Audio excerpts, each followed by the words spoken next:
Bhadeshwar welfare অর্গানাইজেশনের বার্ষিক বনভোজন গত ১৯ জুলাই প্যাটারসন গ্রেট মাউন্টেন পিকনিক স্পটে অনুষ্ঠিত হয়। এবারের বনভোজনে প্রবাসী বাংলাদেশি ছাড়াও ভাদেশ্বর ওয়েলফেয়ার অর্গানাইজেশনের সদস্য ও পরিবাররা অংশগ্রহণ করেন।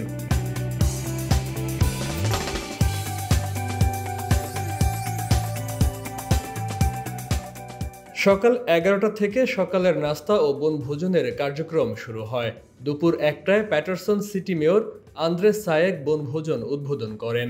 এ সময় assemblyman Alaa Abdul Aziz, Paterson সিটির councilman at large Farid Uddin, commissioner Mosle Uddin, community activist Ahaya Khan, Jalalabad association of New জার্সির সাধারণ সম্পাদক আনোয়ার চৌধুরী পারেক, গোপালগঞ্জ ইউনাইটেড ফোরামের সাধারণ সম্পাদক শাহজাহান সাজু, ভাদেশ্বর ওয়েলফেয়ার অর্গানাইজেশনের সভাপতি তাজউদ্দিন, সাধারণ সম্পাদক বদরুল আলম, কাউন্সিল ওমেন শেফা উদ্দিন, কাউন্সিলম্যান নিয়াজ নাদিম, গিলমান চৌধুরী, লোকমান হোসেন সহ কমিউনিটির বিভিন্ন নেতৃবৃন্দ উপস্থিত ছিলেন।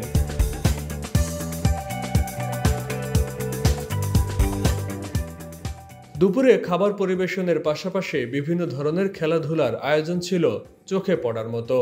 মেয়েদের হাড়ি ভাঙা, মিউজিক বালিশ খেলা, বাচ্চাদের দৌড় প্রতিযোগিতা, ছেলেদের ফুটবল ইত্যাদি আয়োজন ছিল। বিকেলে সন্ধ্যাকালীন ঝালমুড়ি, চা, পাশাপাশি লটারি ড্র অনুষ্ঠিত হয়।